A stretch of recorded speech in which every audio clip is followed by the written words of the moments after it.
Private పాఠశాలలకు ధీటుగా ప్రభుత్వ పాఠశాలలో చదువుకునే విద్యార్థులకు విద్యతో పాటు అన్ని సౌకర్యాలు కల్పించడమే రాష్ట్ర ప్రభుత్వ ఉద్దేశమని రాష్ట్ర తెలుగు యువత ఉపాధ్యక్షుడు అడబాల వెంకటేశ్వరరావు అన్నారు. కాకినాడ జిల్లా జగ్గంపేట మండలం రామవరం గ్రామంలోని ప్రభుత్వ పాఠశాలలో విద్యార్థులకు ప్రభుత్వం అందించే స్కూల్ బ్యాగులు, పుస్తకాలు, ఇతర సామగ్రి పంపిణీ చేశారు. ఈ సందర్భంగా అడబాల వెంకటేశ్వరరావు మాట్లాడుతూ ప్రభుత్వం విద్యార్థులకు అందించే ప్రతి పథకాన్ని సద్వినియోగపరుచుకొని విద్యార్థులు ఉన్నత స్థాయికి చేరుకోవాలని అన్నారు.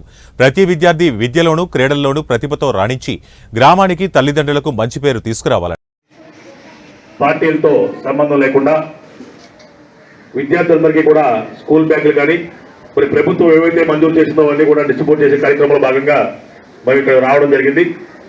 మమ్మల్ని ఎవరైతే ఆహ్వానించారో వాళ్ళందరికీ కూడా ప్రతి ఒక్కరికి కూడా పేరు పేరున ధన్యవాదాలు తెలియజేసుకుంటూ మీ అందరికీ ఒకటే విషయం సార్, ఈ రామవరం గ్రామంలో ఎలక్షన్లు జరిగినప్పుడు మాత్రమే రాజకీయ ప్రస్తావనలనే ఉంటాయి.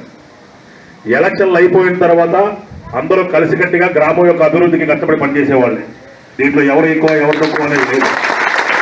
మరీ ముఖ్యంగా నేను 2004లో రాజకీయాల్లో రావడం జరిగింది. నాకంట ముందు అనేక మంది మహానుభావులు ఈ గ్రామాన్ని పరిపాలించడం జరిగింది. మరి ఈ గ్రామాన్ని పరిపాలించినటువంటి అనేక మంది నాయకులు కానీ నా తర్వాత కానీ నా ముందు కానీ పరిపాలన చేసినటువంటి వాళ్ళు కానీ ఈ పరిసర ప్రాంతాలు కానీ శుభ్రంగా ఉంచాలి, స్కూల్ అభివృద్ధి చేయాలి అనే ఉద్దేశంతో మరి మండప అక్కడ తెలంగాణ టైంలో ఆ స్కూల్ తీసుకురావడం కూడా జరిగింది.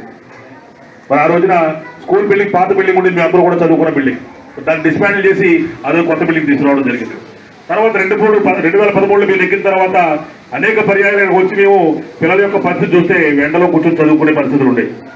మరి అలాంటి పరిస్థితుల్లో మా పిల్లలు ఏ విధంగా అయితే ఇబ్బంది పడకూడదని ఒక తల్లిదండ్రులుగా భావిస్తామో మరి ఈ స్కూల్లో చదువుకున్న ప్రతి విద్యార్థిని కూడా బాధపడకూడదనే ఉద్దేశంతో మరి ఆ రోజున స్థానిక ఎమ్మెల్యే జ్యోతుల నెహ్రూ గారిని ప్రతిమలాడుకుని మరి ఈ స్కూల్ యొక్క శాంక్షన్ తెచ్చుకుని 5,60,000 రూపాయలతోటి కేవలం స్కూల్ బిల్డింగ్ మాత్రమే శాంక్షన్ వస్తే అడిషనల్ గా మేము బాధ్యత తీసుకుని లోపల క్లాసు బయట క్లాసు పెట్టుకోండి అని చెప్పేసి ఈ